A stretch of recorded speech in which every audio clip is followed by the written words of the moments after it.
Actually क्या होता है कि अभी हमने पढ़ा मोशन इन वन डायमेंशन और straight line.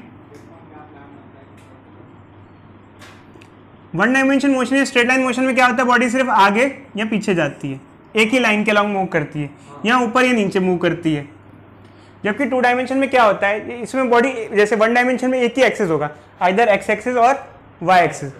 But in case of two dimension, जैसे हमने किसी बॉल को फेंका, तो बॉल को फेंका, बॉल ऐसे जा रही है और फिर यहाँ नीचे आके गिर रही है, तो बॉल का जो मोशन है वो दो डायरेक्शन में, एक्स और वाई, दो डायरेक्शन में बॉडी का मोशन हो रहा है, एक्स डायरेक्शन में भी और वाई डायरेक्शन में भी। समझे बच्चे? तो अब जैसे कि वन डायमेंशन और टू डायमेंशन की बात करें तो टू डायमेंशन वन डायमेंशन थोड़ा सा हार्ड है। क्यों बच्चे, ऐसा बता सकते हो क्या कारण है कि two dimension motion one dimension थोड़ा सा हार्ड है?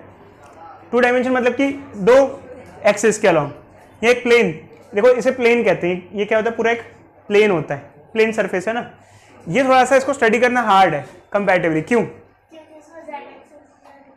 क्योंकि इसके अंदर हमें बॉडी का एक्स कोऑर्डिनेट और वाई कोऑर्डिनेट दोनों का ध्यान रखना है। जैसे बॉल है, अब ये जा रही है, आगे जा रही है, यहाँ अब यहाँ पहुंची, तो इसने एक्स में कितना ट्रेवल किया ये भी मैटर करता है, और इसने वाई में ट्रेवल किया ये भी मैटर करता है। तो बॉडी के दोनों ही कोऑर्डिनेट क्या करते हैं, मैटर करते हैं, क्योंकि बॉडी एक तरीके से दो डायरेक्शन के अलॉन्ग मूव कर रही है, एक्स में भी और वाई में भी, ऊपर भी जा रही है और आगे भी बढ़ रही है, आगे भी बढ़ रही है, देखो आगे भी जा रही है और ऊपर भी जा रही है। सिर्फ ये नहीं, यहाँ वेलोसिटी भी टू डायरेक्शन के अलॉन्ग होती है। टू डायरेक्शन के अलॉन्ग मतलब देखो, जैसे कोई बॉडी ऐसे जा रही है, ये बॉडी ऐसे जा रही है, जैसे आपने कोई बॉल को ऐसे फेंका, तो इसकी वेलोसिटी एक्स एक्सिस में भी है और वाई एक्सिस में भी है। कोई बच्चा बताएगा इसका क्या मतलब है, इसकी वेलोसिटी एक्स में भी और वाई में भी, इसका क्या मतलब है? अगर किसी बॉडी को मैं तिरछा फेंकता हूं ऐसे, तो उसकी वेलोसिटी एक्स में भी है और वाई में भी है, इसका क्या मतलब हुआ? बोलो, कोई बच्चा बताएगा? देखो उसकी वेलोसिटी एक्स में और वाई में कैसे है, क्योंकि बॉडी ऐसे जा रही है, तो एक्स में भी, एक्स डायरेक्शन में भी उसका मोशन हो रहा है और वाई में भी मोशन हो रहा है, तो इसका मतलब उसकी वेलोसिटी दो डायरेक्शन के अलॉन्ग है ना। यार टू डायमेंशन का मतलब क्या हुआ, बॉडी ऐसे जा रही है ना, ऐसे जा रही है बॉडी, यूं जा रही है, तो एक्स में भी चल रही है और वाई में भी चल रही है, तो इसका मतलब उसकी वेलोसिटी भी एक्स में और वाई में दोनों में होगी। मतलब दोनों डायरेक्शन में बढ़ रहा है ना, देखो ऐसे जा रही है ना, एक्स में और वाई में दोनों में बढ़ रही है ना, और अगर हम उल्टे हो जाके देखें तो ये तो सीधी जा रही है तो फिर नीचे भी तो आएगी। तो नीचे ही होगी। देखो अच्छे टू डायमेंशन में क्या होता है, वन डायमेंशन टू में, टू डायमेंशन में फर्क इतना सा होता है। वन डायमेंशन में क्या होता है कि हमको एक ही कोऑर्डिनेट देखना पड़ता है, मतलब बॉडी कहाँ पर है, किधर है, बस जहाँ पर बॉडी के दोनों ही कोऑर्डिनेट देखने पड़ते हैं, एक्स कोऑर्डिनेट इतना है और वाई कोऑर्डिनेट इतना है। समझे या नहीं समझे? क्योंकि बॉडी के यहाँ दोनों ही कोऑर्डिनेट मैटर करते हैं, जबकि वन डायमेंशन में ऐसा नहीं होता। तो कंपैरेटिवली टू डायमेंशन की स्टडी जो होती है वो वन डायमेंशन थोड़ी सी हार्ड हो जाती है, क्योंकि वन डायमेंशन में क्या है, बॉडी अभी 10 मीटर पे है, 20 मीटर पे है, ऐसे है, वहाँ है, पोजीशन ये है, वेलोसिटी है। जबकि टू डायमेंशन में क्या होता है, बॉडी का एक्स कोऑर्डिनेट 5 है और वाई कोऑर्डिनेट 10 है, मतलब दोनों ही कोऑर्डिनेट आपको बताने पड़ते हैं, क्योंकि अगर आपको बॉडी की प्रॉपर लोकेशन मालूम करनी है तो उसके दोनों ही कोऑर्डिनेट चाहिए। समझे बच्चे? जैसे बॉडी की लोकेशन यहाँ है, तो आपको एक्स कोऑर्डिनेट भी पता होना चाहिए और वाई कोऑर्डिनेट भी पता होना चाहिए, क्योंकि 2D में अगर आप किसी को डिफाइन करते हो, जैसे अपने ग्राफ बनाते हो, आप एक नंबर लाइन बनाते थे, हम जैसे नंबर लाइन सीखी हमने मैथ्स में और ग्राफ सीखा, तो ग्राफ में क्या होता है कि एक्स और वाई दोनों कोऑर्डिनेट पता होने चाहिए। जैसे 2D होता है ग्राफ, जैसे ग्राफ बनाते हैं, और अगर नंबर लाइन होता है तो सिर्फ एक ही चाहिए होती है वैल्यू। तो यहाँ पर भी यही होता है कि 2D मोशन थोड़ा सा कंपैरेटिवली डिफिकल्ट होता है in comparison with 1D motion. अब इसमें डिफिकल्ट में क्या होता है बच्चे, एक्चुअली क्या होता है, 2D मोशन में हमें वेक्टर्स पढ़ने पड़ते हैं। वेक्टर्स क्या होते हैं, देखो बच्चे, जैसे हम बात करते हैं फिजिकल क्वांटिटीज की, तो फिजिकल क्वांटिटीज को दो टाइप से क्लासीफाई करते हैं, एक होती है स्केलर क्वांटिटी, एक होती है वेक्टर क्वांटिटी। क्या होती है स्केलर्स और क्या होती है वेक्टर्स? देखो स्केलर क्वांटिटीज वो होती हैं जिनमें डायरेक्शन की रिक्वायरमेंट ही नहीं होती। जैसे मान लो मैं अभी ट्यूसडे मार्केट है, तो मैं एप्पल लेने जाता हूँ, या फिर मैं कहता हूँ आलू, तो मैं कहता हूँ मुझे 2 kg आलू दे दो आप, तो दे देता है मुझे। जबकि कहीं कहीं ऐसा होता है डायरेक्शन की रिक्वायरमेंट होती है। जैसे मान लो मैं कहता हूँ यार ये बॉल उठा के वहाँ फेंको, यहाँ आप आगे चलो, फिर आगे से राइट मुड़ जाओ, लेफ्ट मुड़ जाओ, राइट चलो 2 मीटर, लेफ्ट चलो 2 मीटर। तो कहीं बार क्या होता है, आपको डायरेक्शन देने की रिक्वायरमेंट साथ में होती है, किस डायरेक्शन में चलो, भाई यहाँ से राइट मुड़ जाओ, यहाँ से लेफ्ट मुड़ जाओ, तो आप क्या कर रहे हो, डायरेक्शन दे रहे हो। अब एप्पल वाले को तो ऐसा नहीं कहते भैया 2 kg एप्पल देना ईस्ट डायरेक्शन में, या राइट मुड़ के या लेफ्ट मुड़ के, क्योंकि वहाँ हमको उस चीज़ की रिक्वायरमेंट नहीं है। कहीं कहीं डायरेक्शन की रिक्वायरमेंट होती है, जहां डायरेक्शन की रिक्वायरमेंट होती है वो क्वांटिटीज अपने आप क्या बन जाती हैं, वेक्टर। और जिन क्वांटिटी में डायरेक्शन देने की रिक्वायरमेंट नहीं होती है वो क्या हो जाती है, स्केलर्स। जब हम वेक्टर की बात करते हैं तो हमें वेक्टर अलजेब्रा पढ़नी पड़ती है, पूरी की पूरी वेक्टर अलजेब्रा पढ़नी पड़ती है। अब वो क्या, मान लो इस ब्लॉक पे 10-10 न्यूटन के 2 फोर्स लग रहे हैं। अब मैं आपसे पूछूं ये ब्लॉक कहाँ जाएगा, इस पे नेट फोर्स क्या होगा, तो आप लेमन लैंग्वेज में आंसर नहीं दे सकते। कई बार बच्चे कहते हैं जीरो। जीरो कैसे, कई बार बच्चे कहते हैं सर एक काम करते हैं, इस पे क्या होगा, इस पे 10 न्यूटन यहाँ ले लो, इस पे 10 न्यूटन यहाँ ले लो, ठीक है, तो नेट फोर्स कैंसिल हो जाएगा और नेट फोर्स क्या हो जाएगा, जीरो हो जाएगा। बट मान लो दूसरा बच्चा ये कहता है कि सर एक काम करते हैं, दोनों पे सेम डायरेक्शन में फोर्स ले लेते हैं 10-10 न्यूटन का, तो नेट फोर्स क्या हो जाएगा बताओ, 20। तो ये आंसर आ गया। बट मैं कहता हूं चलो कुछ और एंगल पे हो नेट दो फोर्स ऐसे, तो क्या 0 या 20 आएगा या कुछ और आएगा, और बॉडी कहाँ जाएगी इस केस में, इस वाले केस में बॉडी जाएगी कहाँ, अब बताओ। यहाँ तो चलो बॉडी कहीं नहीं जा रही क्योंकि नेट फोर्स क्या हो जाएगा, कैंसिल हो जाएगा। यहाँ आगे जाएगी, यहाँ कहाँ जाएगी, यहाँ बॉडी इन दोनों के बीच में जाएगी क्योंकि इन दोनों का नेट फोर्स, इन दोनों का रिजल्टेंट बीच में होगा, क्या होगा, बीच में। आप इधर खींच रहे हो, आपका भाई बहन इधर खींच रहा है, तो चीज़ किधर जाएगी, इधर जाएगी। तो बच्चों ऐसा क्यों हुआ कि यहाँ पर अगर हम इन दोनों का नेट निकालना चाह रहे हैं, 2 फोर्स ही हैं, तो हमेशा डायरेक्ट आंसर क्यों आ रहा है और एंगल क्यों मैटर कर रहा है, डायरेक्ट आंसर क्यों नहीं आ रहा है और एंगल क्यों मैटर कर रहा है। देखो यहाँ डायरेक्ट आंसर नहीं आएगा जब तक आपको एंगल ना दिया हो, मतलब प्रॉपर्ली डायरेक्शन नहीं दी होगी, क्योंकि ये क्वांटिटी कैसी है, वेक्टर क्वांटिटी है, और वेक्टर क्वांटिटी में आपको पर्टिकुलर डायरेक्शन पता होनी चाहिए। बिना डायरेक्शन के आप रिजल्टेंट या वैल्यू नहीं निकाल सकते हो, समझे या नहीं समझे। जब हम लोग वेक्टर्स की बात करते हैं बच्चों, तो सबसे बेसिक वेक्टर होता है हमारा पोजीशन वेक्टर। अब ये पोजीशन वेक्टर क्या होता है बच्चे, और वेक्टर क्या होता है एक्चुअली। जब कभी हम वेक्टर क्वांटिटी की बात करते हैं तो हमारे पास बहुत सारी वेक्टर क्वांटिटी होती है, जैसे एक्सेलरेशन, वेलोसिटी, मोमेंटम, फोर्स। जब कभी हम किसी वेक्टर क्वांटिटी को रिप्रेजेंट करते हैं तो वेक्टर क्वांटिटी में 2 चीज़ें छुपी होती हैं, एक उसका मैग्नीट्यूड और दूसरा डायरेक्शन। ये अगर ये 2 चीज़ें हैं तो क्वांटिटी कैसी है, वेक्टर क्वांटिटी है। अब डायरेक्शन जब हम किसी बॉडी का देते हैं उसको कैसे भी दे सकते हैं, ये मैं बताता हूँ बच्चों आपको कैसे। जैसे मान लो कोई बॉडी जा रही है 20 मीटर पर सेकेंड ईस्ट, तो ये भी एक क्वांटिटी कैसी हो गई बताओ बच्चों, ये भी क्वांटिटी कैसे बन गई, वेक्टर, क्योंकि इसमें मैग्नीट्यूड ये हो गया अमाउंट, मैग्नीट्यूड मतलब अमाउंट और ईस्ट मतलब डायरेक्शन। बट सबसे पहला सबसे बेसिक वेक्टर जो होता है वो होता है हमारा पोजीशन वेक्टर। पोजीशन वेक्टर क्या होता है, किसी चीज को लोकेट करने के काम आता है। जैसे मान लो बच्चों ये हमारा ग्राफ है, हमने कोऑर्डिनेट ज्योमेट्री पढ़ा था, तो कोऑर्डिनेट ज्योमेट्री में जो एक्स और वाई कोऑर्डिनेट्स होते हैं बच्चों, वो किसी भी बॉडी को लोकेट कर सकते हैं। जैसे एक चीज यहाँ पर है 2,2, इसकी पोजीशन है, इसका मतलब क्या है बच्चों, किसी बॉडी की पोजीशन 2,2 है, इसका क्या मतलब हुआ, क्या मतलब हुआ बताओ बच्चों, एक बॉडी का पोजीशन 2,2 है, इसका क्या मतलब हुआ, बोलो। इसका मतलब वो x में 2 पे रखा है और y में भी 2 पे रखा हुआ है। तो अगर ये ओरिजिन मान लें तो ओरिजिन के हिसाब से x में भी 2 पे है और y में भी वो कहाँ पे 2 पे है, ये इसका पोजीशन है। बट एक्चुअली क्या होता है बच्चे, ये तो पोजीशन है कोऑर्डिनेट के हिसाब से, किसके हिसाब से, कोऑर्डिनेट। हम कोऑर्डिनेट तो पढ़ नहीं रहे, कोऑर्डिनेट ज्योमेट्री तो पढ़ नहीं रहे, हम पढ़ रहे हैं वेक्टर्स। तो वेक्टर में इसको कैसे रिप्रेजेंट करते हैं, वेक्टर में इसको रिप्रेजेंट करते हैं 2i cap plus 2j cap. अब बच्चे एकदम से देख के हैरान हो जाते हैं, सर ये क्या है। देखो बच्चों वेक्टर्स के अंदर जब हम लोग ये i कैप यूज करते हैं, ये x डायरेक्शन के लिए यूज किया जाता है, और ये जो j कैप होता है, j के ऊपर कैप लगी हुई होती है, इसको हम y डायरेक्शन के लिए यूज करते हैं। अब बच्चे एक बार देखते ही हैरान हो जाते हैं, सर ये क्या है। देखो बच्चे r फॉर पोजीशन, और अगर वेक्टर फॉर्म में लिख रहे हैं तो ऊपर एक एरो लिखा होता है। कभी भी हम किसी क्वांटिटी को वेक्टर फॉर्म में लिखते हैं तो उसके ऊपर एरो लगा देते हैं, जरूरी होता है। जैसे फोर्स है, आमतौर पे फोर्स को F लिखते हैं, बट वेक्टर फॉर्म में लिखेंगे तो क्या लिखेंगे, ऐसे लिखेंगे। एक्सेलरेशन को कैसे लिखेंगे, ऐसे लिखेंगे, क्या लगाएंगे, वेक्टर का साइन लगा देंगे। तो यहाँ पे हम पोजीशन वेक्टर लिख रहे हैं, तो ये पोजीशन है, उसके ऊपर क्या लगा दिया, वेक्टर का साइन लगा दिया, ये 2i प्लस 2j हो गया। अब यहाँ पर क्या होता है, बच्चे एकदम से हैरान हो जाते हैं, कहते हैं सर ये क्या है। कुछ नहीं है यार, कोऑर्डिनेट ज्योमेट्री ऐसा ही है। जैसे बॉडी की पोजीशन क्या है, 2 in x and 2 in y, but इसको वेक्टर फॉर्म में क्या लिखते हैं, 2i प्लस 2j। i जो है वो x को डिनोट करता है और j y को।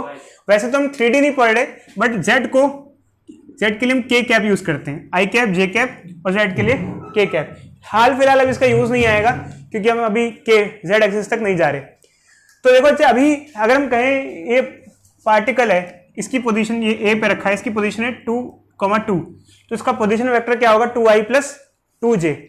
2i प्लस 2j का मतलब क्या होगा 2 in x and 2 in y। कोई डाउट? इसमें कोई प्रॉब्लम नहीं है। बट एक्चुअली क्या प्रॉब्लम तो नहीं है, बट एकदम से बच्चे क्या होता है कि जैसे i और j जुड़ जाता है, बच्चे थोड़े से हैरान हो जाते हैं, सर ये i j कैसे आ गया। i for x direction and j for y direction. कोई डाउट बच्चों बोलो? क्या बच्चे ऐसे ही नॉमेनक्लेचर है, काइंड ऑफ नॉमेनक्लेचर, हमको कोई मतलब नहीं है। बस 2i प्लस 2j का मतलब है 2 in x direction and 2 in y। अब इसका मतलब मुझे कहे यार उसकी पोजीशन 2i प्लस 2j है, इसका क्या मतलब है कि अगर मुझे उस पोजीशन तक पहुंचना है तो 2 in i मतलब 2x में चलो फिर और 2y में चलो, आप उस पोजीशन पे पहुंच जाएंगे। ठीक है, समझ में आया? तो या तो फिर आप ऐसे बता दो 2,2, क्योंकि 2,2 पे चले जाओ, बात सेम ही है। 2,2 is same as 2i plus 2j। कोई डाउट बच्चों? ठीक है, ये समझ में आ गया होगा आप लोगों को, ये बेसिक पोजीशन वेक्टर है। ठीक है बच्चों, बोलो किसी को कोई डाउट? अब हम जैसे जैसे बात करते हैं, देखो वेक्टर्स की अलग अलग टाइप होते हैं, जैसे सबसे बेसिक वेक्टर हो पोजीशन वेक्टर, फिर आता है डिस्प्लेसमेंट वेक्टर। तो हम ना थोड़ा सा आगे बढ़ते हैं। जैसे मान लो बच्चे ये हमने पोजीशन वेक्टर पढ़ा, इसको लिखना है लिख लो, बट खैर इसमें कुछ खास नहीं है। चलो मान लो एक बॉडी है, इनिशियली यहां पे थी ए पे, अब बी पे आ गई। ठीक है, तो चलो बच्चों इसका इनिशियल पोजीशन वेक्टर बता दो, फाइनल पोजीशन वेक्टर बता दो एंड डिस्प्लेसमेंट वेक्टर बता दो।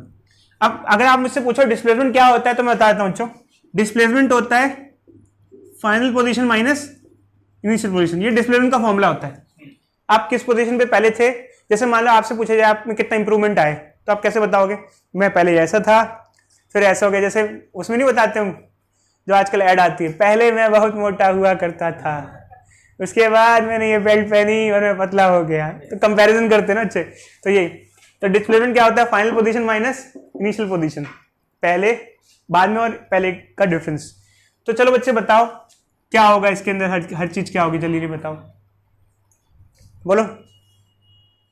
देखो बच्चों इसके अंदर इनिशियल पोजीशन क्या होगी, क्योंकि वो यहां पर था 0i प्लस 0j, क्योंकि 0,0 पे था। कोई डाउट? अब यहां पर आ गया, फाइनल पोजीशन क्या हो गई यहां पे 2,2i प्लस 2j मीटर पे आ गया। ठीक है, और अगर इन दोनों को माइनस करें तो देखो अच्छा, जब हम ऐसे माइनस करते हैं तो x वाला x से माइनस होगा और y वाला y से। अपनी जैसे x y को माइनस करते हैं तो i वाला i से होगा, j वाला j से। तो अगर डिस्प्लेसमेंट निकालना है RF माइनस माइनस करोगे, खैर यहाँ तो ऐसे कोई फर्क नहीं पड़ता, क्यों? क्योंकि 0 ही है ना। क्या आ जाएगा बताओ? 2i plus 2j। कोई डाउट? अरे इसमें तो कुछ है ही नहीं ना। तो ये क्या हुआ हमारे यहाँ पर डिस्प्लेसमेंट। इसका क्या मतलब हुआ? डिस्प्लेसमेंट 2i प्लस 2j का क्या मतलब है बताओ बच्चों? अरे इसका X से वो 2 चल रहा है, Y से 2। मतलब वो x में भी 2 चला है और y में भी 2 चला है। बट देखो अच्छा, यहां तक की कहानी खत्म हुई, बाकी हम आपको बताएंगे। बट एक चीज ध्यान से समझना, नेक्स्ट आज हम क्या पढ़ने वाले हैं। अगर इसकी displacement I 2i plus 2j, मतलब x में भी वो 2 चला, यहां से यहां चला, x में कितना मूवमेंट हुई इसकी, देखो यहां से यहां मूवमेंट हुई इसकी, x में कितनी हुई 2 और y में भी कितनी हुई 2। बट सारा मुद्दा अब यहां उठता है, जब हम लोग वेक्टर की बात करते हैं तो वेक्टर में 3 चीजें पढ़ते हैं, x के अलोंग, y के अलोंग और ओरल वैल्यू। अब ये क्या होता है, इधर देखो अच्छे, x के अलोंग, y के अलोंग और ओरल वैल्यू। जैसे मान लीजिए एक बॉडी ऐसे ऐसे गई, इधर देखो बच्चे, यहां पहुंची तो x में वो इतना चली, y में वो इतना चली और ओवरऑल वो इतना चली। जैसे x में ये इतना चला 2 मीटर 2 इन x, y में कितना चला 2 चला, बट एक्चुअली ओवरऑल कितना चला, ओवरऑल डिस्प्लेसमेंट 3 टाइप के डिस्प्लेसमेंट काउंट करते हैं, x में, y में और ओवरऑल वैल्यू। अब जैसे ओवरऑल वैल्यू कैसे, बच्चे कहेंगे सर देखो x में 2 चला, y में 2 चला, ओवरऑल वैल्यू यहां से यहां चला। देखो डिस्प्लेसमेंट क्या होता है, इनिशियल पोजीशन और फाइनल पोजीशन।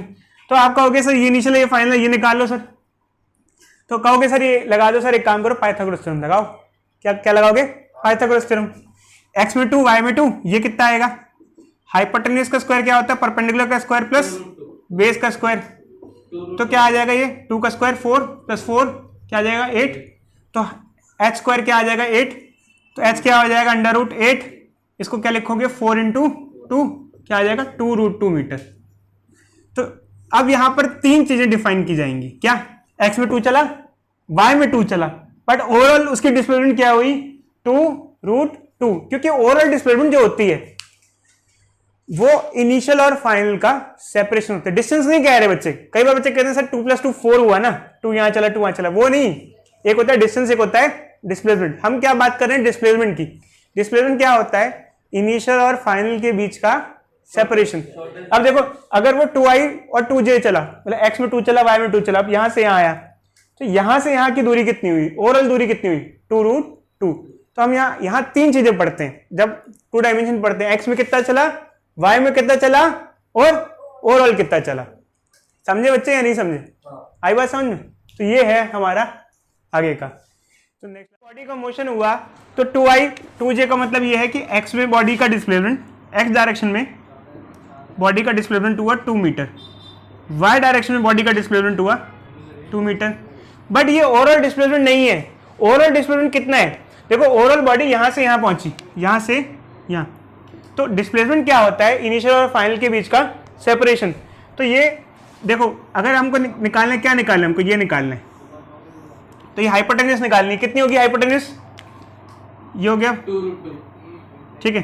तो ये क्या आ जाएगा यहाँ से 2√2 मीटर।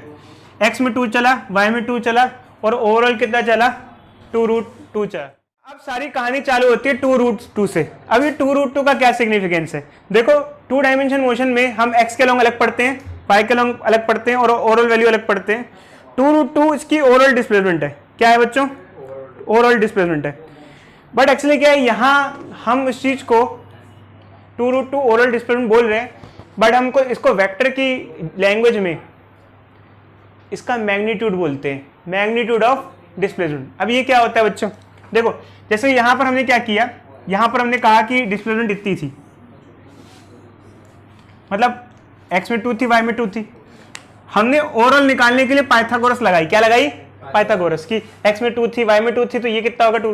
बट मान लो हर बार तो हम पाइथागोरस लगाते नहीं फिरेंगे, हर जगह पर ऐसे ड्रॉ करेंगे फिगर, तो फिर क्या करते हैं, फिर एक फॉर्मूला होता है बच्चे हमारे पास, जिसे कहते हैं मैग्नीट्यूड ऑफ वेक्टर, जिसे हम कहते हैं magnitude of vector, magnitude of vector. अब ये क्या होता है, ये मैग्नीट्यूड ऑफ वेक्टर उस वेक्टर की ओवरऑल वैल्यू बताता है हमको। जैसे यहाँ पर इसकी ओवरऑल वैल्यू क्या है 2√2 मीटर है, मतलब x में 2 y में 2 और ओवरऑल कितना हुआ x 2√2, ठीक है। ये तो ये हमें ओवरऑल वैल्यू बताता है, मतलब डिस्प्लेसमेंट ही, मतलब ओवरऑल डिस्प्लेसमेंट। ये देखो यार एक्चुअली जब हम वेक्टर की फॉर्म में रिप्रेजेंट करते हैं ना, तो हमको ना वेक्टर जब दिखाता है तो x के लॉन्ग अलग दिखाता है और y के लॉन्ग अलग दिखाता है, ऐसे दिखा रहे हैं ना।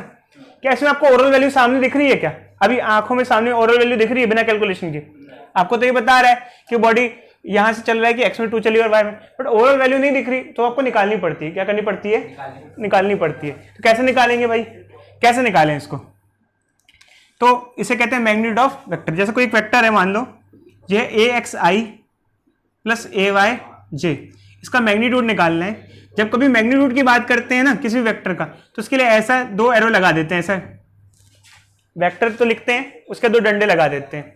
फिर क्या करते हैं, ये जो x वाला होता है i वाले के साथ वाला, इसका स्क्वायर कर देते हैं, जैसे ये वाला इसका स्क्वायर कर देंगे, प्लस फिर ये जो j के साथ वाला है इसका स्क्वायर कर देंगे। जैसे यहाँ पे इसका मैग्नीट्यूड निकालना है डिस्प्लेसमेंट का, तो क्या कर देंगे, इन डंडों को शायद मॉड्यूलस कहते हैं। हाँ बच्चे मॉड्यूलस कहते हैं, बट एक्चुअली क्या मैं अभी नहीं बता रहा हूँ, ठीक है, मॉड्यूलस ही कहते हैं इनको, ठीक है। 2 का स्क्वायर प्लस 2 का स्क्वायर क्या हो जाएगा, ये √8 आ जाएगा, √8 क्या हो जाएगा 2√2 मीटर। तो इसका मतलब क्या है, आपको हमेशा पाइथागोरस थ्योरम लगानी नहीं पड़ेगी। देखो बच्चों, अगर आपको किसी बंदे को ए से बी पहुंचाना है, तो पहला तरीका ये, आप उसे कहो भाई 2i में जाओ 2j में जाओ, इस तरीके से आप उसको वहाँ पहुँचा सकते हो, ठीक है। दूसरा तरीका क्या है बच्चे बताते हैं, देखो अगर आप उससे कहो कि ठीक यहाँ से 2√2 मीटर चलो, 45 डिग्री विथ एक्स एक्सिस के साथ, मतलब यहाँ से 45 डिग्री 2√2 मीटर चलो, आप उस पॉइंट पे पहुँच जाओगे। क्या दोनों तरीके से आप वो बंदा पहुँच जाएगा उस पॉइंट पे या नहीं पहुँचेगा? मुझे सिर्फ बताओ, इतना बताओ, क्या इस दोनों तरीके से बंदा पहुँच जाएगा या नहीं पहुँच जाएगा? यहाँ तो आप कहो कि 2i2j जाओ तो 2i2j से पहुँच जाएगा, यहाँ आप कहो कि एक काम कर यहाँ से 45 डिग्री सीधे से चल 2√2 मीटर पहुँच जाएगा, तो ये दो तरीके से पहुँच जाएगा। अब ये दोनों ही डिस्प्लेसमेंट है वेक्टर फॉर्म में। कैसे? अब कई बार बच्चे कहते हैं सर वेक्टर फॉर्म में तो वही चीज़ होती है जो IJK में होती है, या वेक्टर फॉर्म में, ये भी वेक्टर फॉर्म में कैसे? अब कहते हैं सर ये वेक्टर फॉर्म में कैसे? यार वेक्टर फॉर्म का मतलब ये नहीं होता IJK लगाओ किसी चीज़ के साथ। अगर किसी चीज़ के साथ मैग्नीट्यूड और डायरेक्शन अटैच्ड है तो वेक्टर है। ये मैग्नीट्यूड और ये डायरेक्शन, ये भी वेक्टर ही तो है। क्या वेक्टर को लिखने के दो तरीके हैं? हाँ तरीके हैं, ये एक तरीका है और ये भी एक तरीका है वेक्टर को लिखने का। वेक्टर को लिखने के दो तरीके हैं। क्या आप एक तरीके से दूसरे में कन्वर्ट कर सकते हो? बिल्कुल कर सकते हो। क्या आप इससे इसमें कन्वर्ट कर सकते हो या इससे इसमें कर सकते हो? दोनों तरीके से कर सकते हो। क्या ये सीखेंगे? ये भी हम सीखेंगे, बट हमने कुछ सीख लिया है। कैसे? देखो बच्चे, हमने इसका मैग्नीट्यूड निकालना सीख लिया है। कैसे कैसे निकालते हैं मैंने अभी आपको बताया था। क्या करो, पहले आई वाले का स्क्वायर कर दो और जे वाले का स्क्वायर कर दो, ये तो ये आ जाएगा फाइनली। क्या आ जाएगा? √8, उससे क्या आ जाएगा? 2√2 आ जाएगा, तो ये आ गया। बट इस फॉर्मूले से एंगल कैसे निकालें? क्या हमेशा फिगर बनाते रहेंगे ऐसे ही? क्या हमेशा फिगर बनाएंगे, tan थीटा लगाएंगे? नहीं। देखो एक फॉर्मूला होता है, जैसे मैग्नीट्यूड का फॉर्मूला हम देते हैं ना, ऐसे एंगल का भी फॉर्मूला होता है, tan theta is y component by x component. अब इस फॉर्मूले से क्या आ जाता है? इस फॉर्मूले से हमें एंगल आ जाता है, एंगल विथ x एक्सिस। ये फॉर्मूला जनरलाइज है, यूज कर सकते हैं। जैसे इसको यहाँ मैच करें, यहाँ हमने ऐसे निकाला, अगर यहाँ पर करके देखें कैसे निकलेगा, तो tan थीटा y कंपोनेंट कितना है? 2 और x कंपोनेंट कितना है? 2। तो वही चीज तो आ रही है यहाँ पे भी सेम। बट ये है कि यहाँ हमने आपको क्या कर दिया, यहाँ आपको पूरा डिटेल में जाने की जरूरत नहीं है, सीधे क्या करना है, फॉर्मूला लगाना है। ठीक है। मैग्नीट्यूड ऑफ वेक्टर जो होता है वो हमको ओवरऑल वैल्यू देता है।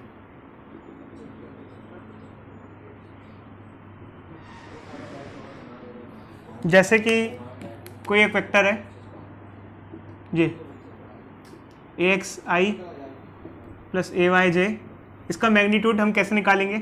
सॉरी, x मतलब x कंपोनेंट और ये y कंपोनेंट। कुछ नहीं बच्चे, मतलब AX इसलिए लिखा है x कंपोनेंट और ये y मतलब y कंपोनेंट। ये x कंपोनेंट I के साथ वाला जो होता है वो x कंपोनेंट होता है और J के साथ वाला y कंपोनेंट कहलाता है। तो इसका जो मैग्नीट्यूड होगा वो होगा AX का स्क्वायर प्लस AY का स्क्वायर। जैसे कि मान लो एक क्वेश्चन दे रहा हूँ बच्चों, बताना इस चीज़ के बारे में। एक बॉडी पे एक फोर्स लग रहा है 3I plus 4J Newton.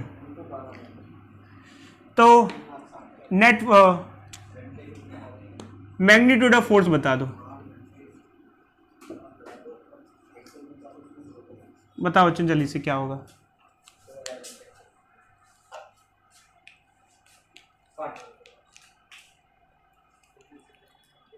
Formula लगाओगे आ जाएगा।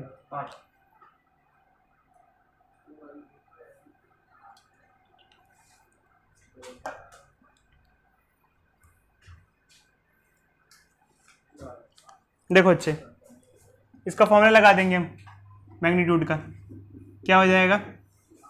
इसका स्क्वायर प्लस इसका स्क्वायर।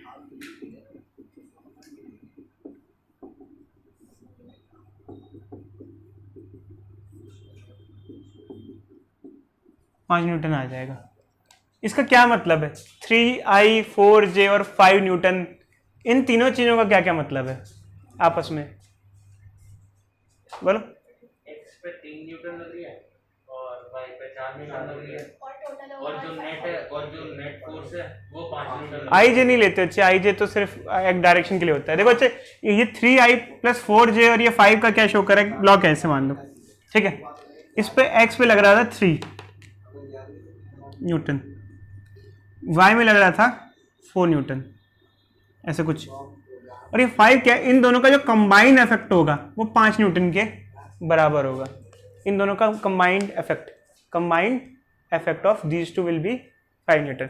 मैग्नीट्यूड जो चीज होती है ना बच्चे, वो काफी सिंपल भी नहीं होती है जितना आपको लग रहा है, कि स्टार्टिंग में जो हमने सिखाया उतना तो आप समझ जाते हो कि ये है, बट एक्चुअली क्या है कि जब कभी वेक्टर आई जे की फॉर्म में होता है आई जे, तो उसमें ना सिर्फ वो बता रहा होता है कि एक्स में इतना, वाई में इतना, ओवरऑल वैल्यू कभी भी सामने आपको डिस्प्ले नहीं होती है। देखो ये आपको ओवरऑल वैल्यू नहीं बता रहा है, ये कह रहा है एक्स में इतना लग रहा है। ओवरऑल वैल्यू निकालने के लिए हमें क्या निकालना पड़ता है, मैग्नीट्यूड ऑफ वेक्टर। समझे बच्चे, क्या निकालना पड़ता है, मैग्नीट्यूड ऑफ वेक्टर।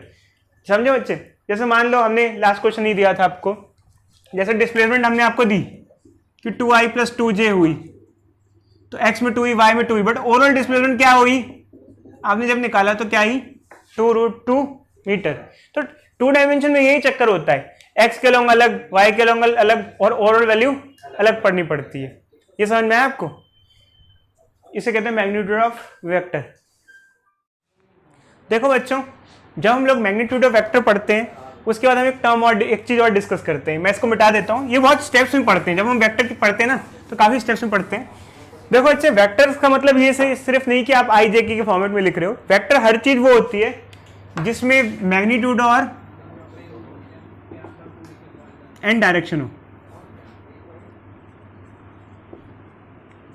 उस हर चीज को वेक्टर कहते हैं। कैसे बताते हैं, देखो जैसे हमने लास्ट क्वेश्चन अभी डिस्कस किया कि एक बॉडी थी, ए से बी गई, जैसे मान लो इसका कोऑर्डिनेट 0,0 था, इसका कोऑर्डिनेट 2,2 था, तो इसमें हमारी डिस्प्लेसमेंट क्या आई, 2i + 2j मीटर। ये हमारी डिस्प्लेसमेंट वेक्टर हुआ। ये हमारा कैसा वेक्टर हुआ, डिस्प्लेसमेंट वेक्टर, मतलब उसने बताया कि डिस्प्लेसमेंट क्या हुई। अब इसके अंदर मैग्नीट्यूड भी शामिल है और डायरेक्शन भी शामिल है। डायरेक्शन मतलब आई जे के हिसाब से डायरेक्शन आपको पता चल रही है, बट किसी भी वेक्टर क्वांटिटी को सिर्फ आई जे के में लिखना सफिशिएंट नहीं होता, मतलब यही सिर्फ वेक्टर का तरीका नहीं है, और भी तरीके होते हैं चीजें करने के। क्या होते हैं बताते हैं। देखो चेक, एक्चुअली क्या है कि जब हमने इसका मैग्नीट्यूड निकाला या ओवरऑल वैल्यू निकाली तो कितना आया, 2√2 मीटर, ऐसा आया बच्चों। ठीक है, अब ये बताना जैसे हमारा ट्राइंगल बना था बच्चों, ये बताना ये 2 था, ये 2 था, कोई बच्चा बताएगा ये एंगल कितना होगा, ये वाला एंगल कितना होगा, यहाँ पर ये एंगल कितना बनेगा। पाइथागोरस से सॉरी ट्रिग्नोमेट्री यूज करके बता सकते हो, बताओ ये एंगल कितना आएगा। देखो बच्चों, tan थीटा, ये हुआ हाइपोटेन्यूज, ये हुआ परपेंडिकुलर, ये हुआ बेस। ये क्या हुआ, परपेंडिकुलर कितना है 2 और बेस कितना है 2, तो 1। tan थीटा 1 कब होता है, 45। जब थीटा 45 हो, ये 45 डिग्री हो जाएगा। अच्छा, अब हम कहते हैं कि जैसे मान लो हमें इस पॉइंट से इस पॉइंट तक पहुंचना है, ए से बी पहुंचना है। मान लो अगर आपको ए से बी पहुंचना है, जैसे मान लो आपको कहीं से कहीं पहुंचाना है, आपको ए से बी किसी बंदे को पहुंचाना है, तो आप उसको 2 तरीके से गाइड कर सकते हो। किन 2 तरीके से गाइड कर सकते हो बता सकते हो। अगर ए से बी किसी बंदे को पहुंचाना है तो कैसे कैसे गाइड कर सकते हो आप उसको पहुंचने के लिए। तो इसका मतलब अगर हम देखें तो हम कहें कि ये भी एक वेक्टर का फॉर्मेट है और ये भी एक वेक्टर का फॉर्मेट है, ये दोनों है। डिस्प्लेसमेंट को हम दोनों ही तरीके से लिख सकते हैं और दोनों में से कोई तरीका गलत नहीं है, बट ये है कि हमारी अंडरस्टैंडिंग होनी चाहिए बच्चे कि 2i + 2j से भी हम यहीं पे पहुंच सकते हैं और इस तरीके से भी हम ठीक उसी जगह पहुंच सकते हैं, और ये दोनों चीज़ें आपस में क्या है, सेम है। तो हम इसको इस फॉर्म से इस फॉर्म में कन्वर्ट करना सीख सकते हैं। कैसे, फॉर्मूला यूज़ करके। मैग्नीट्यूड तो हमारा ऐसे आ जाएगा, i वाले का स्क्वायर प्लस j वाले का स्क्वायर, और एंगल के लिए हम ये फॉर्मूला यूज़ कर लेंगे, tan theta = y component by x component. तो इससे क्या हुआ, हमने इस फॉर्मेट को इस फॉर्मेट में कन्वर्ट कर दिया। क्या इस फॉर्मेट को इसमें भी कन्वर्ट कर सकते हैं, बिल्कुल कर सकते हैं, बट अभी नहीं, थोड़े टाइम बाद सीखेंगे। समझे बच्चे, थोड़े टाइम बाद सीखेंगे, थोड़ा टाइम चाहिए, क्योंकि इतनी जल्दी हम सारी चीज़ें नहीं सीखेंगे, थोड़ा रुक के सीखेंगे। ठीक है बच्चों, तो अब हम यहाँ पे हमने कुछ चीज़ें सीखी, अब हम आपको कुछ क्वेश्चन देते हैं। क्या इसे मिटा दें बच्चों। Yes sir. पर आपने अभी तक मतलब एग्जांपल सेम ही दिया, 2 2 की पूरी 2 3 इज द लॉ। दे देते हैं, चलो दे देते हैं, लो ठीक है। क्वेश्चन दे रहे हो, एक बॉडी का डिस्प्लेसमेंट है 3i + 4j मीटर।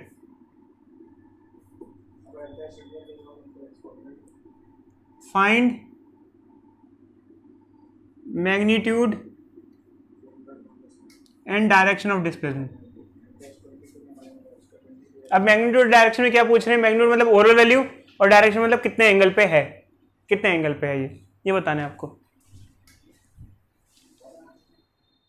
बच्चों हमको मैग्नीट्यूड और डायरेक्शन बताना है, तो डिस्प्लेसमेंट का मैग्नीट्यूड कैसे आ जाएगा, इसका स्क्वायर कर देंगे और इसका, ठीक है, ये आ जाएगा। कितना आएगा बच्चे बताना, 9 + 16 25 5 मीटर, मतलब ओवरऑल वो बॉडी कितनी चली है, 5 मीटर डिस्प्लेसमेंट हुई है। एक्स में 3, वाई में 4, ओवरऑल 5। अब ये है कि एंगल कैसे निकालें, तो बच्चे कहते हैं सर आपने बताया कि y component by x component लगा लो, y कंपोनेंट है 4, x कंपोनेंट है 3, तो ऐसी कोई वैल्यू है नहीं। खैर देखो जब कभी कभी होती ही नहीं है तो ऐसे ही छोड़ दिया जाता है, कभी कभी नहीं होती। खैर इसमें तो मैं बता देता हूँ आपको, थीटा इज इक्वल टू क्या हो जाता है, इसको यहाँ 10 को इधर ले आ जाता है, इसको लिख देते हैं 10 इनवर्स 4/3, ऐसे करके छोड़ देते हैं, 10 को इधर ले आते हैं 10 इनवर्स ऐसे करके, ठीक है, अगर ना हो रहा हो।